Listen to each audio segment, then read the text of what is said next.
Ladies and gentlemen, we welcome you on The Point, your program that appears on Facebook and YouTube every month. And today we're going to speak about a topic of actuality. This is sanctuary cities. Sanctuary cities. Immigration is a very popular topic these days. Many people in the world migrate from their native land to other locations, either for political or economic reasons. This migration creates fear and concerns among federal governments from more prosperous countries to the point that they take very tough actions against a lot of so-called illegal immigrants. In many cases, they jail them for a long time and deport them to their native lands. However, this policy creates a friction between federal and local governments who often open their doors to those unfortunate people while waiting for due process. Those states are often labeled or called sanctuary cities or cities of refuge. Sanctuary cities is an expression not, however, modern or new in our vocabulary. Although used to describe a modern reality, it is a term used about 3,000 years ago in biblical time to describe a similar reality caused by different reasons. Open your Bible with me in the book of Joshua, chapter 20, verse 1 to verse 6. Joshua 20, verse 1 to 6. Then the Lord said to Joshua, "Tell the Israelites to designate the cities of refuge as I instructed you through Moses, so that anyone who kills a person accidentally or unintentionally may flee there and find protection from the avenger of blood. When they flee to one of these cities, they are to stand in the entrance of the city gate and state their case before the elders of that city. Then the elders are to admit the fugitive into their city and provide a place to live among them. If the avenger of blood comes in pursuit, the elders must not surrender the fugitive, because the fugitive killed their neighbor unintentionally and without malice aforethought. They are to stay in that city until they have stood trial before the assembly and until the death of the high priest who is serving at that time. Then they may go back to their own home in the town from which they fled." Through these verses, we see that God addressed Joshua so that the Israelites would establish the cities of refuge that he had previously spoken to Moses about in Number 35 verses 9 to 11 and Deuteronomy 4 verses 41 to 43. 3 were located east of the Jordan and 3 to the west. Anyone in Israel who committed a crime involuntarily was exposed to the vengeance of the next kin of the victim, who was entitled to kill him. The only way to escape death was to take refuge in one of the cities mentioned in these passages of the Bible. The purpose of these cities was to protect the murderer without premeditation from the blood avenger until judgment, but also to protect the avenger of blood so that he does not shed innocent blood. After giving the Ten Commandments, God provided for this case of righteousness because He is an equitable, righteous, and just God. There were two types of murders.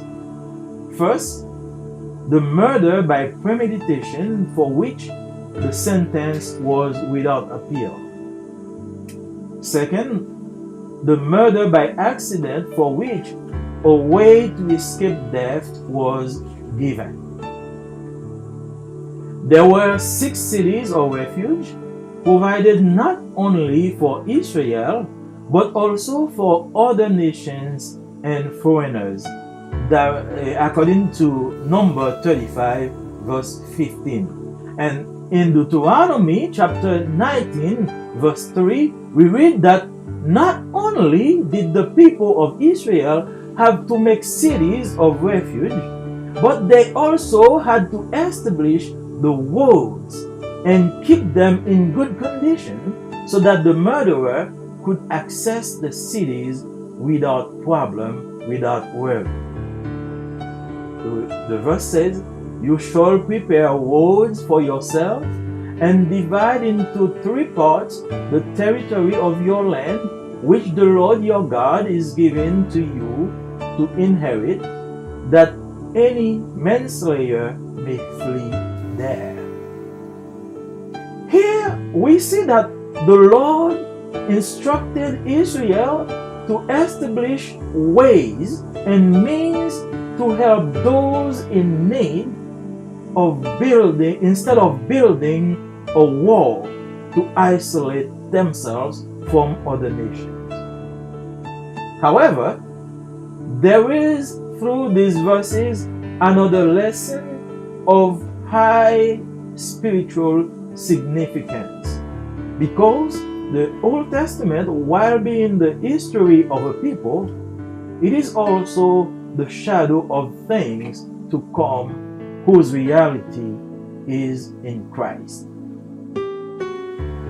The cities of refuge are a remarkable image of what Christ is for every single man. By sin, we are doomed to the punishment of God. But if we accept Jesus as our Savior, then we are definitely safe from harm. Paul wrote in Romans chapter 8 verse 1, "There is now no condemnation for those who are in Christ Jesus." The psalmist wrote in Psalm 91 verses 1 and 2, "Whoever remains under the shelter of the Most High rest in the shadow of the Almighty. I say to the Lord, my refuge and my stronghold, my God in whom I trust." Yes, dear friends, when one finds refuge in Jesus Christ, one has a total and perfect shelter. And as said the old song, "Jesus is my safe retreat, the rock in which I am assured." The adversary, the devil, has no power over you because you are hidden under the wing of the Redeemer.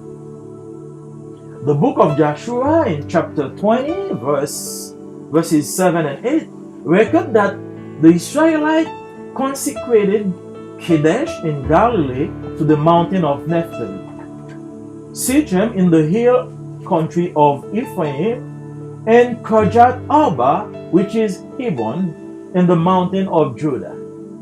And on the other side of the Jordan, east of Jericho, they chose Bethzer in the wilderness, in the plain, in the tribe of Reuben, Ramoth in Gilead, in the tribe of Gad, and Golan in Bashan, in the tribe of Manasseh. These cities of refuge are like a diamond, each face of which reveals an aspect of the person of the Son of God, Jesus. Kadesh, the name of this city, means holy. The author of the epistle to the Hebrews wrote that it was indeed necessary to have a high priest like him, like Jesus, holy, innocent, undefiled, separated from sinners, and higher than the heavens. Sicham? Sicham means shoulder. We notice that in Isaiah 53 verse 4, it was said prophetically of Jesus, surely he bore our sins and took care of our sorrows. In Luke 15 verse 5, the good shepherd, when he found his lost sheep, he puts it on his shoulders, all joyful. Isaiah 9 verse 5 reports that all the domination will rest on his shoulder. Kirjath Arba in Hebron, located in the mountain of Judah, means praise. His sacrifice enables us to pass from death to life. We have made an alliance again with the Father. We are happy and raise our praise to him, according to 2 Corinthians 5 verse 19. Betzer, fortress, separation, inaccessible place. The Lord is our fortress. In Psalm 18 verse 2, we said, take to Jesus, I am safe.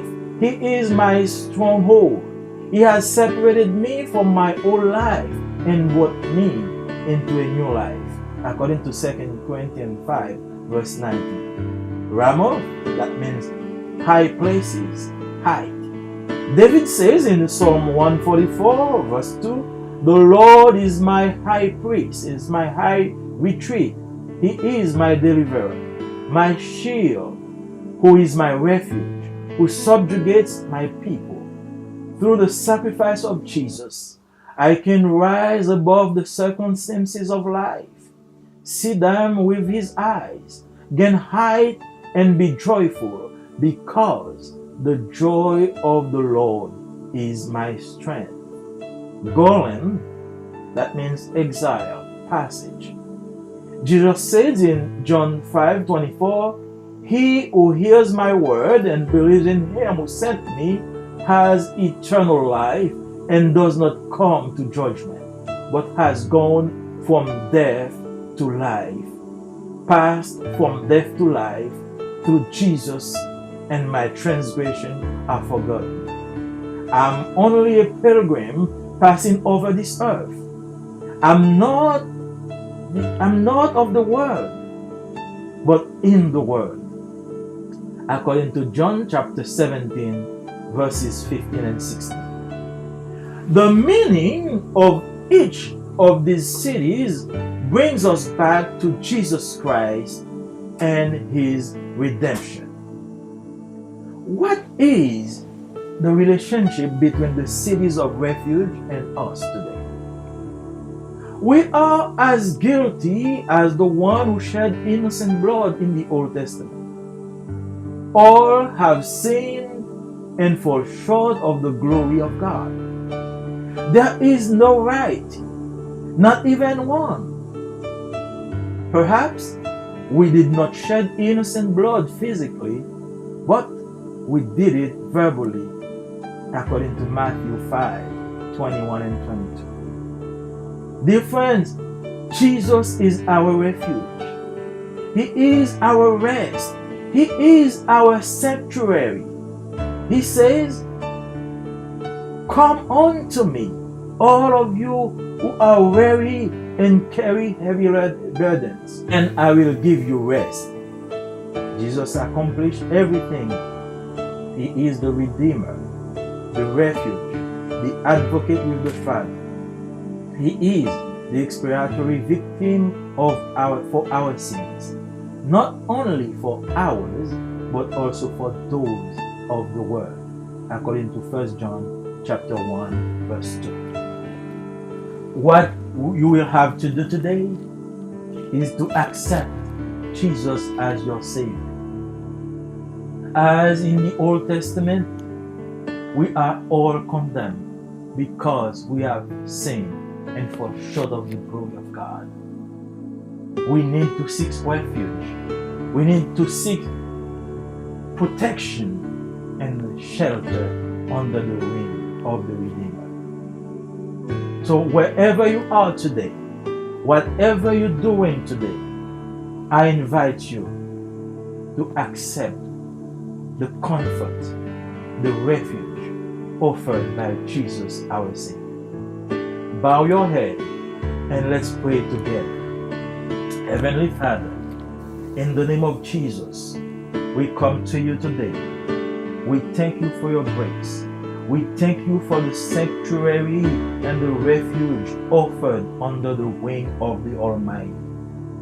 As in the time of the Old Testament, the sanctuary cities represent a shelter, a protection for those who have committed a crime. Today, we recognize that we are sinners and we need refuge. We ask you shelter under your wing, under the work of the Almighty. We ask you all this in the name of Jesus. Amen, amen, and amen.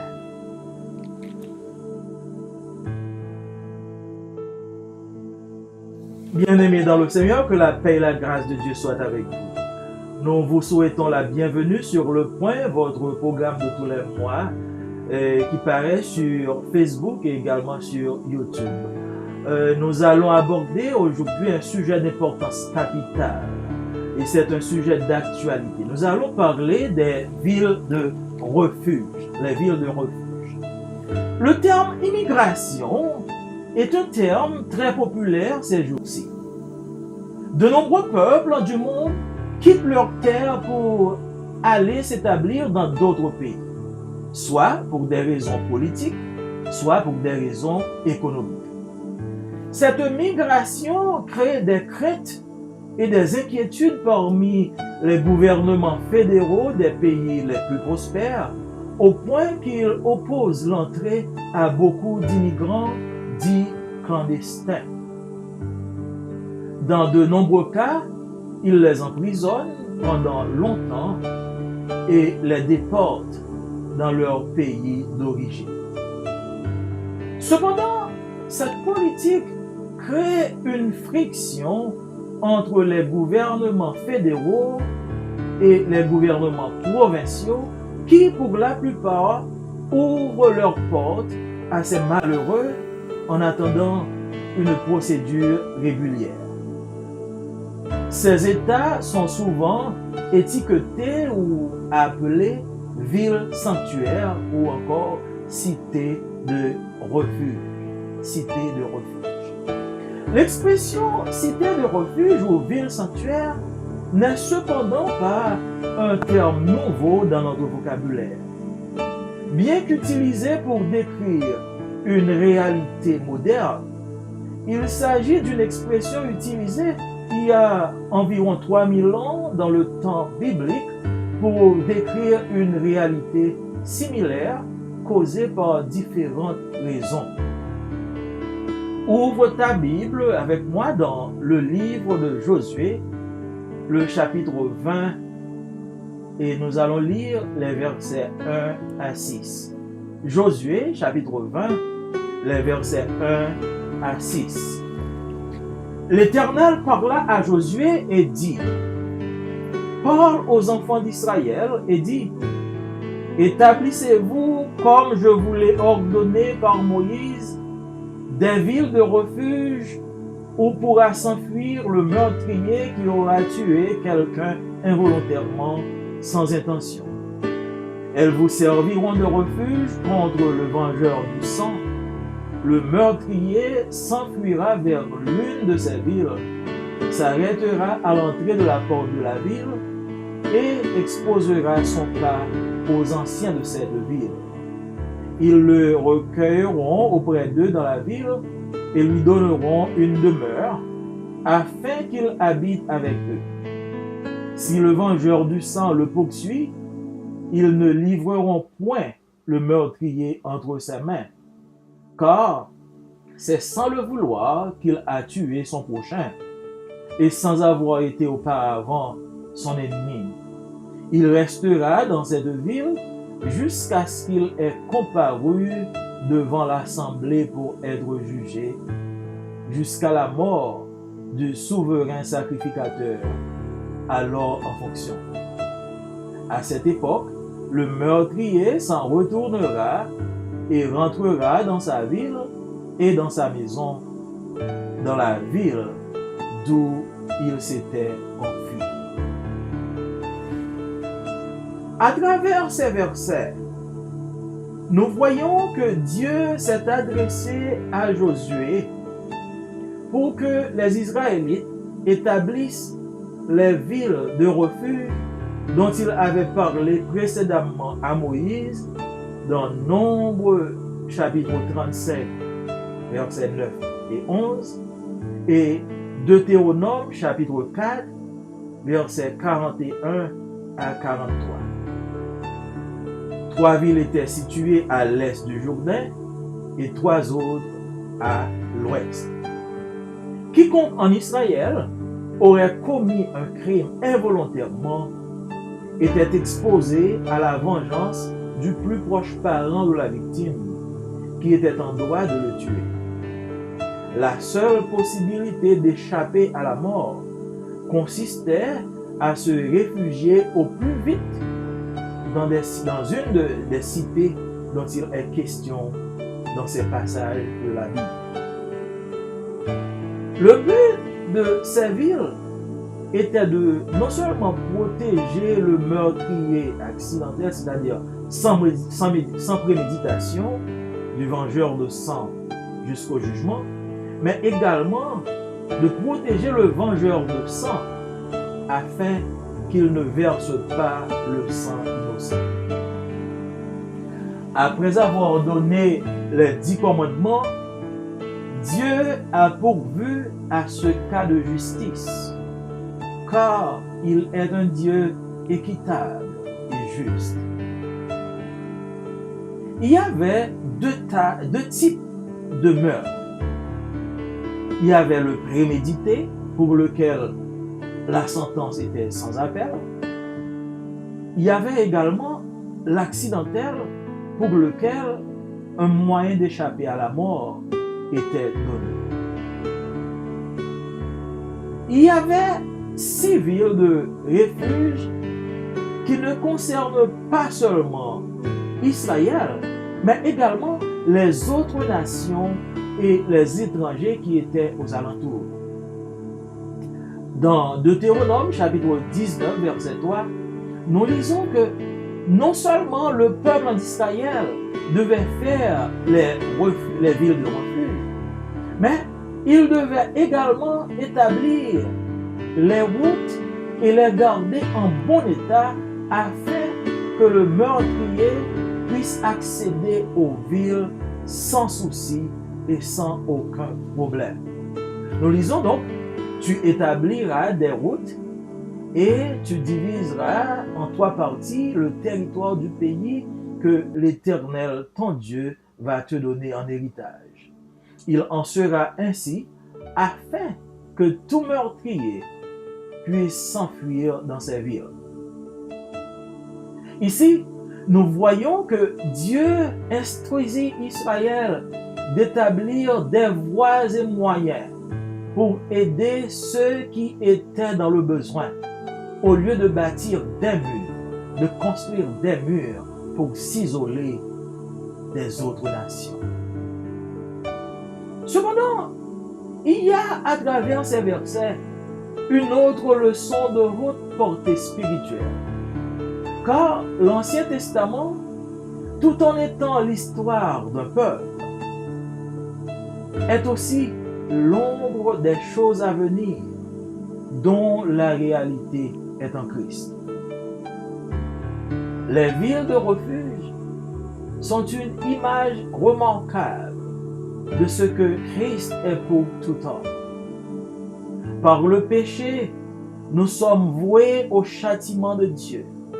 Mais si nous acceptons Jésus comme notre Sauveur, nous sommes alors définitivement à l'abri de toute condamnation.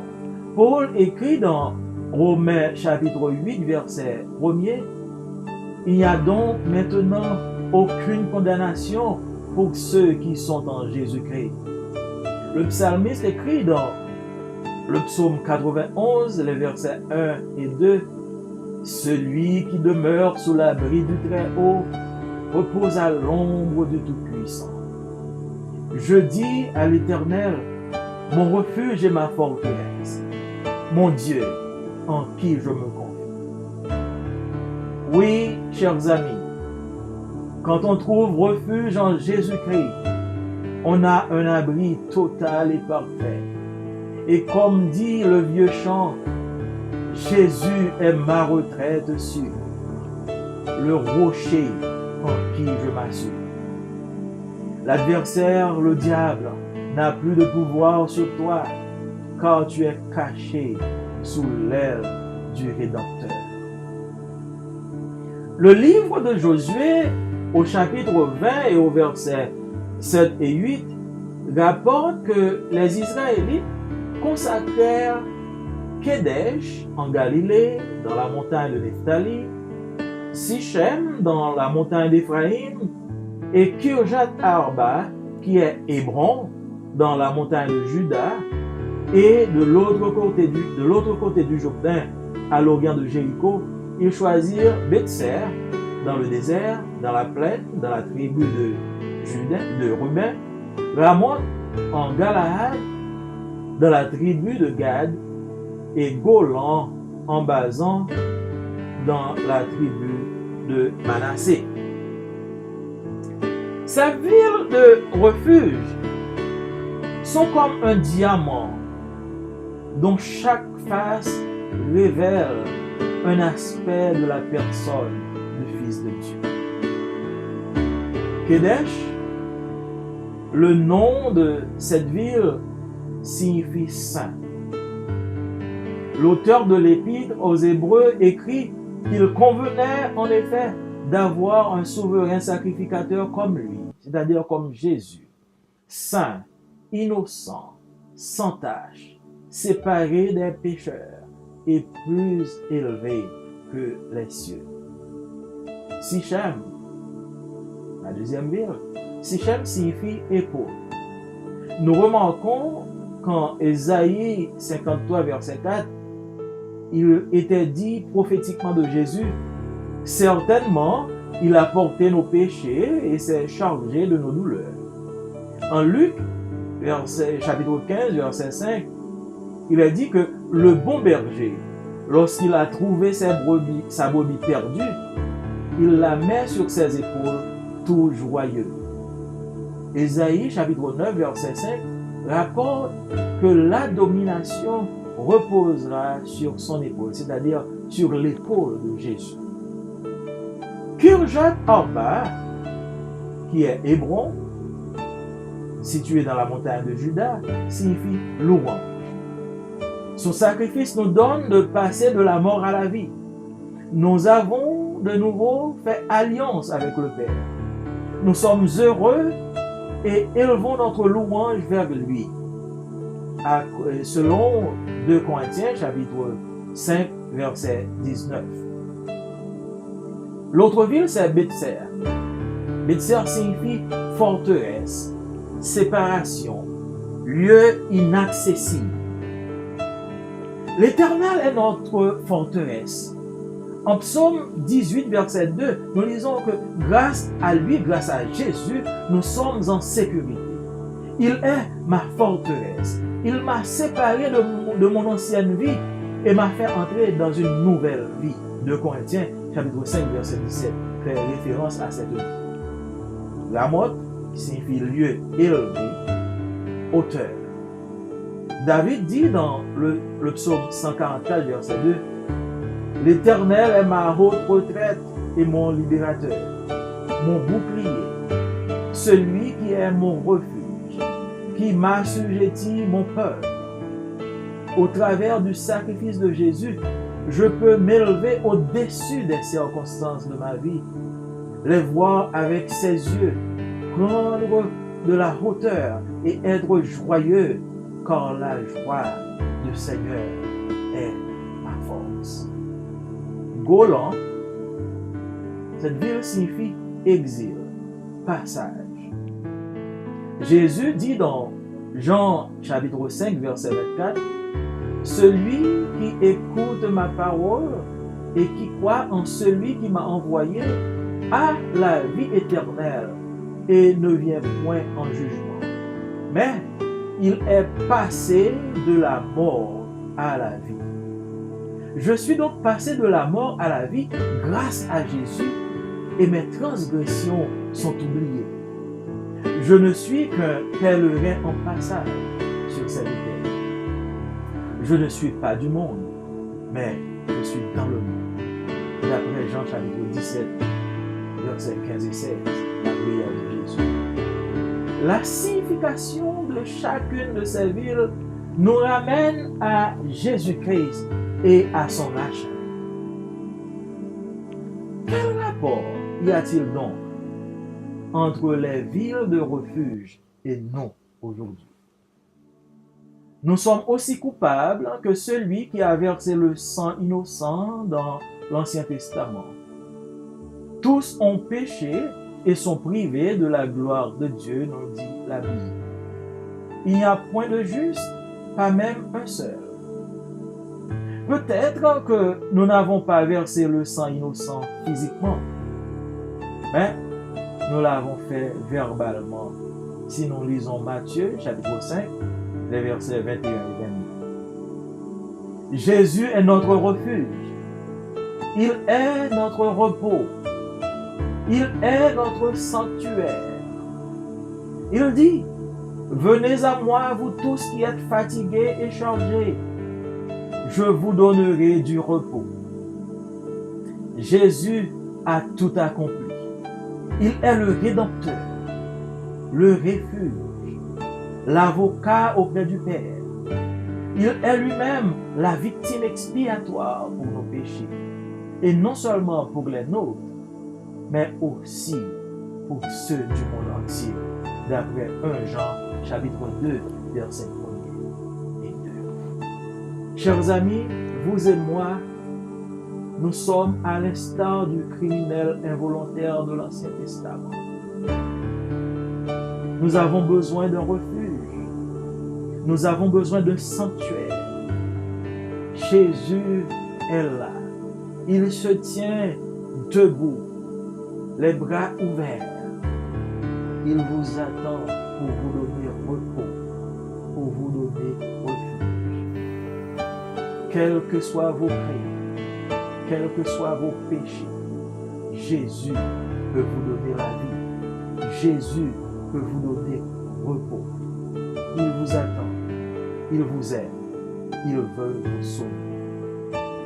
Quel que soit votre péché, quels que soient vos problèmes, même si vos péchés sont rouges comme le cramoisi, dit la Bible, Jésus peut vous rendre blanc comme la neige. Acceptez son salut, acceptez son secours, acceptez le refuge qu'il vous offre et vous aurez la vie. Et maintenant, là où vous êtes, vous pouvez courber vos fronts et vous pouvez faire cette prière avec moi et Jésus vous recevra. Dieu de grâce, Dieu de bonté et de miséricorde, nous te disons merci au nom de Jésus de Nazareth qui se tient là pour nous avec les bras ouverts comme un appui, comme un sanctuaire, comme un refuge. Nous reconnaissons que nous avons péché et nous voulons du repos pour nos âmes. Nous réclamons la paix, le repos, le refuge qu'offre Jésus à travers sa mort et sa résurrection. Nous t'acceptons, cher Seigneur, comme notre Sauveur, comme notre Maître et comme notre Seigneur. Nous te prions pour ceux-là qui sont heureux et ceux-là qui sont prêts. Nous te prions pour le salut de leurs âmes. Offre-leur le repos qui se trouve en toi. Au nom de Jésus, nous te prions. Amen.